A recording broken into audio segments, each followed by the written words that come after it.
Another exciting day. Actually, this is more exciting to me than the boat lift was. You liked all the workings and gubbinsy bit of that. I didn't really, and I was a bit scared of it. But this is super exciting because we're about to go and have a look around the Danny. Ta-da! So, what is the Danny, dear?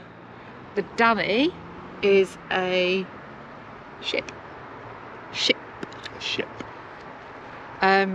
We'll tell you a bit more about it after, and you'll, by the wonder of editing, make it all work. Well, hopefully so. Hopefully so. The long and short of it is, the Danny is a steamship.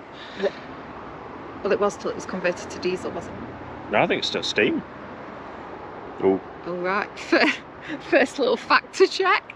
Right, so anyway. The Danny is a really old ship, a really old vessel, and she is celebrating. I say she because she's a bit like Josh, in as much as she's actually a boy, because she's called the Danny.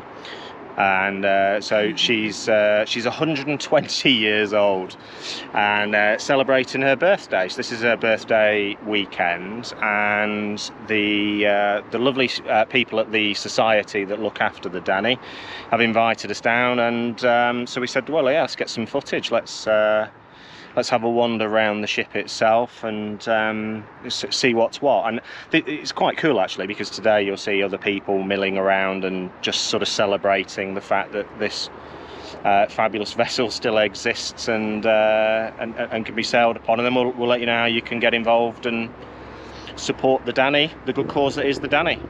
We can hear music and smell pizza, so it's looking good. Yeah, it's looking good. Right, let's take a wander in. How do you even move that? Slowly. Slowly, yeah, look at that.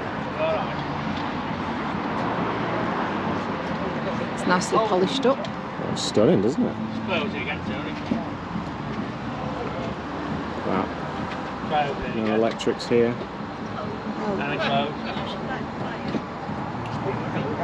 Well, no, I looked at it last weekend, and then Ben was looking at it. He said it looks all right. The packing looked pretty good, but he said take a load of silver. Yeah. That is a big wheel. Here, that's the crankshaft, second shaft, third shaft down there. And in here, there's wicks. That's just a woolen wick, Right. which is capillary action takes the oil up and into that tube that drops it down into the bearing. So that's a reservoir, and that's the tube down to the bearing. And so it drips through. So every so often, you have to stop and refill the pot. Right. And it's the same. These have got jumpers in them, but as they come round, they're just putting a little bit of oil down each time it goes round and stuff like that. Simple as that. Yeah. So this will just go on forever, won't it? Then, Yeah. Well, I mean, as long as you keep the maintenance going. I was going to say take maintenance. Yeah. Gosh. And when the thing that wastes on them is things like the boilers. So the boilers corrode. Right. So you have to repair boilers and things like that at times. That's it, really. How old is it? So this is 1927, and that one's 1914. Is it? 1914. Gosh. It's amazing, isn't it? So we do about, with the green one, we do about somewhere 200, 300 miles a year on the road. Oh, really? Oh, my word. So they properly get used then? Oh, yeah. It smells fantastic up here, actually. That's the thing you won't get in film, isn't it? But that smells fun. So you guys part of a sort of society then to keep these? No, we're just these nutters. things going? Oh, you just, right, there you go. That's what a nutter looks like. We just have, enthusiastic nutters. Yeah, no, we have. I mean, like I've been into engines since I was 15, but so we are in various steam clubs and stuff like that. Yeah. But, you've got a little bit balmy to do something like this. It's not your average toy, is it? No, and you've got to have a shed at home to keep them in and things like that. So. Yeah, shed and a half. So we built a big shed, and then when we got lots of friends who've got engines, suddenly we can be your friends. Suddenly for storage. And this sort of rubber on here is just so you can run on the road, isn't it? Makes it more comfortable. Yeah, we can run on steels, and steam rollers do run on steels. Rubber, it's not actually very squishy rubber, is it? Well, there's no suspension, is there? Is there? There's nothing on this. No. There's springs on the back of that. Not that you'd know. So the rubber tyres. The tyres on the other one, we had to redo those about 9 years ago. Oh, really? And they were vulcanised onto the wheels. So you take the wheels off and prep them for it, and then vulcanised rubbers. Yeah. Take the wheels off. You make it sound so. 2 ton of back wheel. So yeah. With a normal jack. Jack that one. Yeah. Yeah. Oh yeah. Well, that's why having friends and having engines in the shed at home makes a big difference, because we can all help each other. So. Yeah, absolutely. So what are these then? Are they called, what are they called, engines? Is that how you traction refer to engines. traction engines? Thanks. Cheers, mate. Thank you. Yeah, traction engines. I'll like your rear view mirror. So how many of these will still be up and running? So there's about 4,000 road steam vehicles in the UK. Not all of them are going. There's a lot of museums and collections. There's probably about 1,500 to 2,000 out at any one time in the UK. That's still a lot more than you would have thought, actually. Yeah, absolutely. Got an enthusiastic following, haven't you? There's lots of brasso polishing going on as well, yes. isn't there? Yeah. Nearly as important as the oil stocks. Well, the wife's polishing our engine. She's doing a good job. She's doing a very good job, I've got to say. I'll keep out the way, actually. to be honest. Yeah, well, when she's finished, we've got a boat that needs some polishing. Same as the Danny. It's just a great big. Oh, that's superb.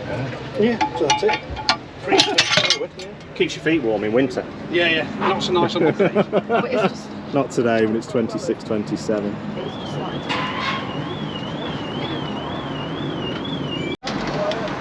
Oh look, we're moving. We've got some there's engine stuff going on. That's start and stop. So to stop it, you shut that, and if you want to slow it down, you pull this back into reverse. Because that's forward, that's reverse. Oh, right. And you've got a wheel. Having control of that terrify me. It's alright. It's all pretty straightforward. You're doing a good job with this, huh? He has been complimenting me.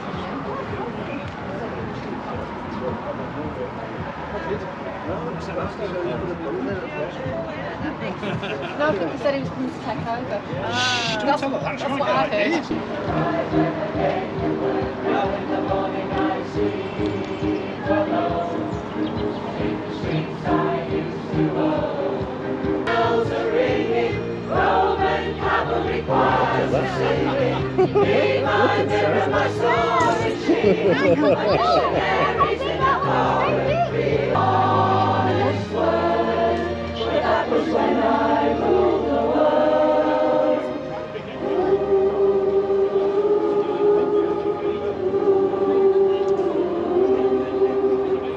Right, so we've been wandering around the boat looking for a man with knowledge, and we've found him. There's another man there. There's another man with knowledge. Not that much knowledge. I don't even know. That'd be So it great. was built in 1903, which was 9 years before the Titanic took to the water. Was it? Yeah, she was also built in the same year that 2 American aviators, Orville and Wilbur Wright, made the first You've heard of man-powered those. flight in an aeroplane. Yeah. And it was the same year that Henry Ford opened his factory making Ford motors. Oh, well, that puts it into So she's perspective. put it into perspective as to where she is in the history of things. She was originally launched by the Tranmere Bay Development Company, the company which you probably better know today as CANALS. And she was launched for the Shropshire Union Railway and Canal Company, which is quite a grand title. And basically all the goods that came into this part of the country came up the Shropshire Union Canal on narrowboats. They came into Ellesmere Port and they were transshipped into Liverpool. But you can't take a narrowboat on the River Mersey, it's far too dangerous. So basically what they did, they transshipped them onto these 60-foot barges. It's the pirates. And then do it to carry on.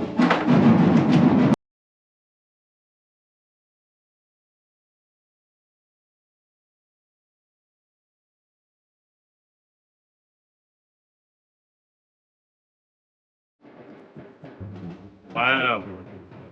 That is stunning.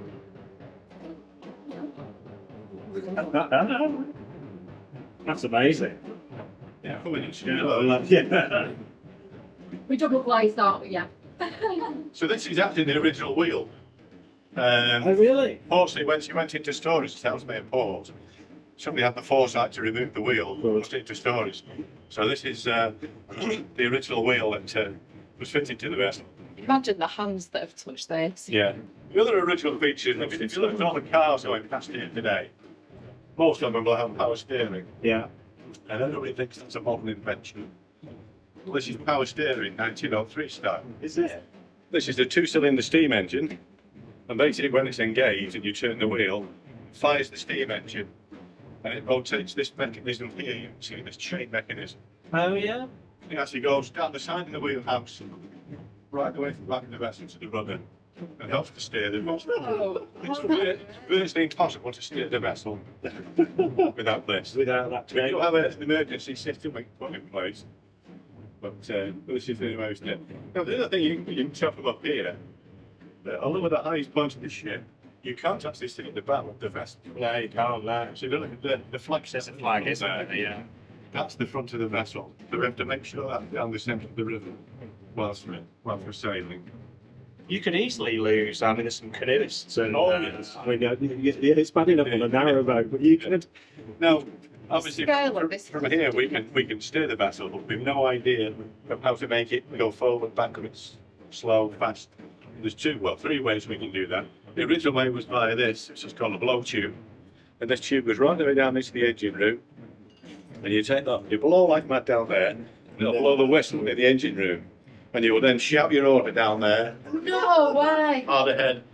Sue's just trying to work out Forward, if she's backwards. having the Mickey taken So, and down. also, if he wanted Yeah. to speak to the bridge, he would blow the other end, and it will blow the whistle. Is that for real? That's for real. That's how they used to communicate. The more slightly modern way is the device behind it there, and that's what we call the ship's telegram. And as you'll see, I'll just link through and show you. Because we have two engines on the vessel, we have two levers.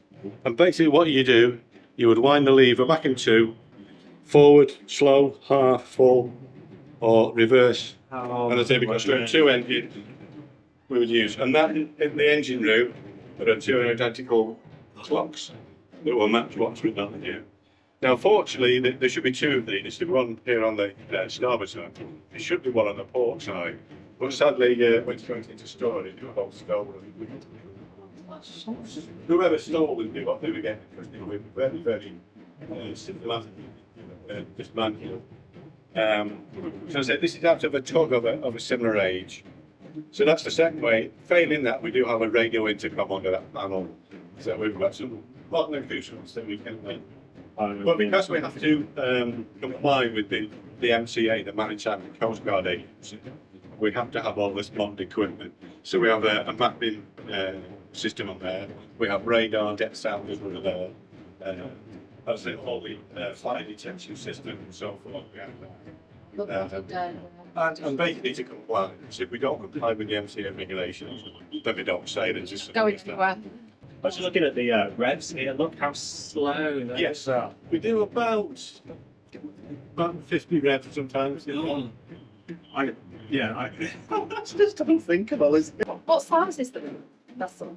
Sorry. What size is the? So she's about 107 feet long, about 25 feet wide, Okay. and the gross the tonnage, i.e. empty with nothing, it's about 170 tons. By the time you get the water in, fuel, coal, so it comes in about 250 tons.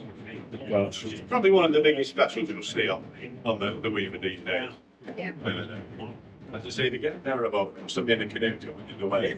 Seems that they make them away from it. But because of the depth of the river, of course, we have to sail That is down the river. Yeah. So that's why we have See, and I panic when we're on our narrowboat. I panic when I see a canoe coming, thinking you need to do something because Yeah. I've got to stop. But imagine if you're in this and you're It's like, going to speak, a canoe is obviously we have a rowing club down the river here. So they could row into the river and just have to turn around to see us going down the river. Window vents, but in the air vents for the engine room. oh, is that what that is? So you can just see, Actually, it makes a big difference, that, doesn't it? Yeah. I say we've got a steam whistle as well, which once we're up to steam. Oh, is that this system? Yeah. Yeah. Oh, it's so tempting. Yeah. Well, we've got one windscreen like that, please. That's all we need. That's right, yeah. All we need. Up until 1953, this was an open wheelhouse with no roof on it. Oh, really? So you can imagine rolling across the river Mersey and it falls on the You'll learn about that. Skipper on his first mate, it would be a bit chilly up here. Yeah, it was. So it was only in 1953 had a refurb at Ellesmere Port. This roof was put on. So it's just one giant Yeah. coal-fired. Takes about 18 tons of water, about 3,500 gallons. Gosh. And does it need to be fresh water, or can you use river water? We use fresh water. Right. And that's exactly the same style of boiler that was used on the Titanic. Oh, really? Yeah. When we just have the one, they have 29 boilers. We use about a ton and a half of coal per trip. Titanic would use something in the region of 600 tons a day. Oh, gosh, that's astonishing. Mind you, a ton of. Yeah. We had 2-3 guys shoveling coal. They had 120 stokers on the Titanic shoveling 24 hours a day. Gosh. So is that where there's silver with the handles? Yeah, with the red handles on, yeah. And can you put, so you use fresh water? Yes. In terms of coal, can you put any sort of coal in there? No, we have a very special. I don't think we've got the bunker open. No, we haven't. We have 2 bunkers, just over 2 12-ton bunkers. Oh, is that these with the That's hatches? these hatches here. Okay, black hatches. Sorry, it's these things here. The type of coal we have to use, it has to virtually be smokeless. Right. It has to keep its shape, because obviously we get 12 tons of it stacked up. It Right. tends to crush in the bottom. It has to burn very, very hot, and it has to burn to an ash. But apart from the only that, type of coal we can get that will suffice like that used to come from the Russian-Ukrainian border, Oh dear. which obviously we can't really do at the moment. So basically what we've been trying all sorts of different combinations of coal, these what they call anthracite briquettes, where they compress the coal into like oval oils. right. They just won't burn hot enough. So then there was a coal mine in Wales, which is now closed down. So do you want to go downstairs?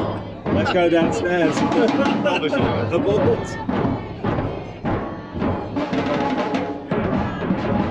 Right, okay, here we go. We're going to have a go again. History Part 2. So yes, this is the Daniel Adamson, or the Danny as she's affectionately known. Originally built in 1903, not too far up the road in Birkenhead by the Shropshire Union Canal and Railway Company. And her initial role in life was to pull barges from Ellesmere Port up to Easton and across to Liverpool. And also because it's a time well before the Mersey Tunnel was built, she was able to carry passengers as well. So her official title is a steam-powered tug tender. All right. Initially called the Ralph Brocklebank, who was one of the directors of the Shropshire Union Canal and Railway Company. She did that until about 1922, shortly after the First World War, when there was a surplus of trucks. Unfortunately, the men that came back from war, most of them were taught to drive, so road transport took off. The docks fell into decline, and they were actually sold in 1922 to the Manchester Ship Canal Company. So between 1922 and the time she left service, she was used as what they call a passage tug. She was used to help ships up and down the ship canal in and out of Manchester. To get a large ship up the ship canal is quite a difficult process. So you need a tug at the front to help manoeuvre the front of the ship, and basically you need one at the back to act as a brake, a dead weight at the back. So that was her main role in life. But she's also used as a promotional vessel. The kings and queens of various countries, ambassadors, Eisenhower during the war, his deputy came on board. And it was all to get business into Manchester. Because Daniel Adamson, the man who this ship is named after, his mantra was Manchester goods, Manchester goods. So he came up with the idea of building the 36 miles of waterway into Manchester. And at the third attempt going through Parliament, he was granted. So she was used to promote the ship canal, and she did it very well, because it made Manchester the third largest port in the country, behind London and Liverpool. And she continued to do that up till about 1984, when two things came along really. The invention of the shipping container meant that ships became so large that they couldn't get down the ship canal. And as far as the Danny was concerned, the diesel tug came along. The diesel tug was far more manoeuvrable, far more economical, and the other good thing is you can jump on board in the morning and turn the key, start the engine, and you're ready for the day's work. Sadly, the Danny, if we want to sail on a Saturday, we have to light the board on a Tuesday morning. It takes us about 4.5 days to build up. Obviously, you can't just light the biggest fire you can. You've got to warm all the different metals up. So sadly, she fell out of favour. In 1984, decided that was it, and she was moved to Ellesmere Port. So basically she was left to her own devices for about 18 years. Oh my word. During that time, of course, the Vandals got on board. Afloat, yeah. Yeah. Right. The Vandals got on board. Most of the windows you see here were broken. Most of the furniture you see was either stolen or thrown overboard. And on more than one occasion, she's actually set fire to. Right. So they were going to scrap her. So initially, she was a deal was done with a scrap dealer in Liverpool. And then it came to the attention of a chap called Dan Cross, who was our first chairman. He heard about the boat and he went to the canal offices. Basically sat down in the office and said, look, there isn't another ship like this anywhere in the world. She's unique. You cannot scrap her, and I'm not moving till you sell it. After a lot of conversation and talking in the corner and so forth, they sold it to him for the princely sum of £1. Oh my word. The only provision was he had to move it as soon as possible. And I think their reasoning was that because the scrap dealer had no idea how to move it, a man on his own's got certainly no idea how to move it. Yeah. Fortunately, I don't think they realised that was a tugboat skipper. So a couple of weeks later, out she came from Ellesmere Port, across to a dry dock facility called Clarence Dock in Liverpool, where she was inspected. And the hull was in reasonably good condition. Oh, right. Having spent most of her life in fresh water, the hull was in reasonably good condition. It was sandblasted. A local contractor donated the paint, and she came out with a 5-year seaworthiness certificate. Wow.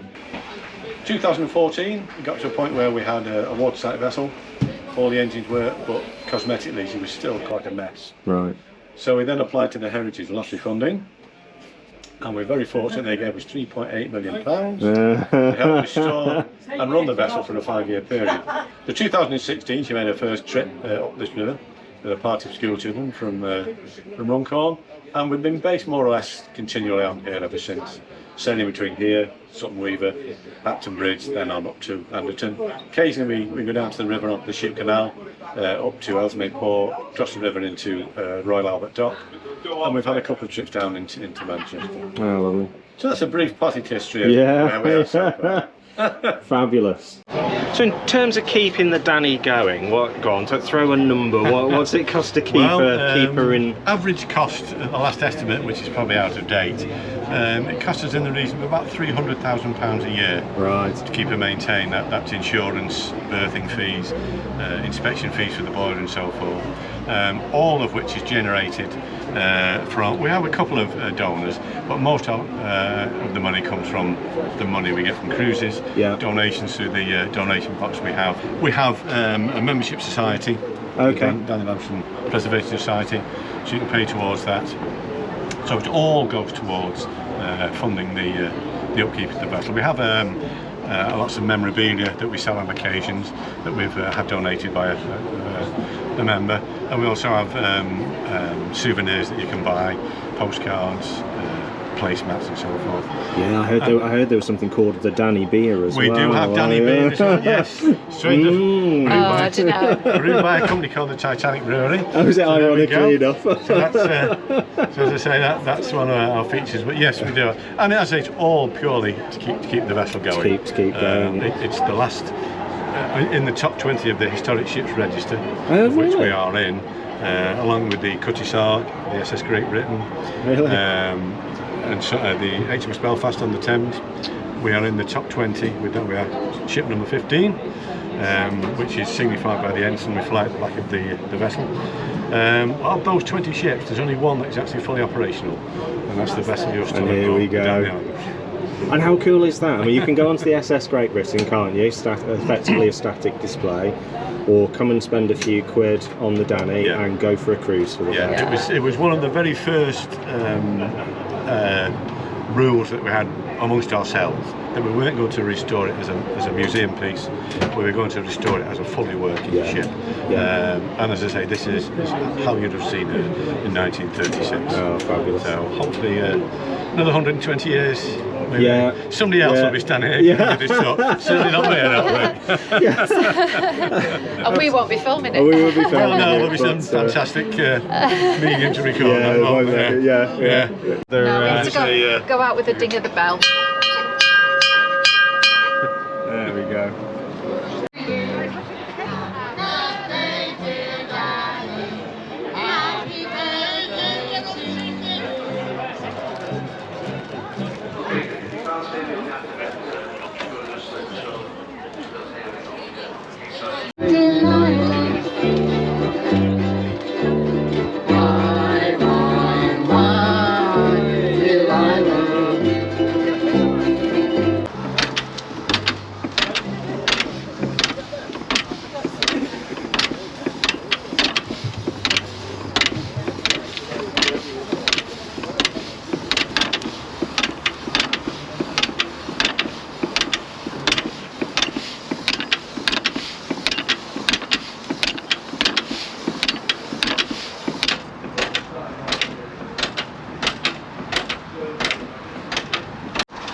So everybody, this was Sue's first car. This is her 1949. I had it from new. It's funny, there's a notice in here. It says 25 miles per gallon and 60 miles an hour. Brackets not at the same time. That's a cool logo, actually. Look at that. It's a sweet old thing, isn't it? Beautiful. I like the car as well. Oh, come on, that was too... This is right on the street. I bet it smells amazing. Yeah. Seats look a bit too pristine though, don't they? The seats aren't original, they've been retrimmed. Yes, just a little. Yeah, it'll have had the red leather, won't it? You would have thought that Yeah. the door cards were. See, what a pain. All the glass is broken, but what are you going to do?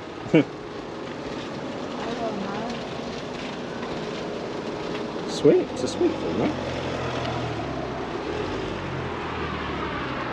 In Lanchester. So then, dear, what do you think? That was so interesting. Really, really good. And Chris knew everything, didn't he? We're finding Chris's dotted around the country, aren't they? Sometimes they're called Andrew, and they're up at the Anderton boat lift. Sometimes they're called Chris. Yeah, just They're just people that are passionate about old stuff, and history, and you know, we got plenty of it in this country, and thankfully, even in today's. Even today we try and looks like we care, so that's good.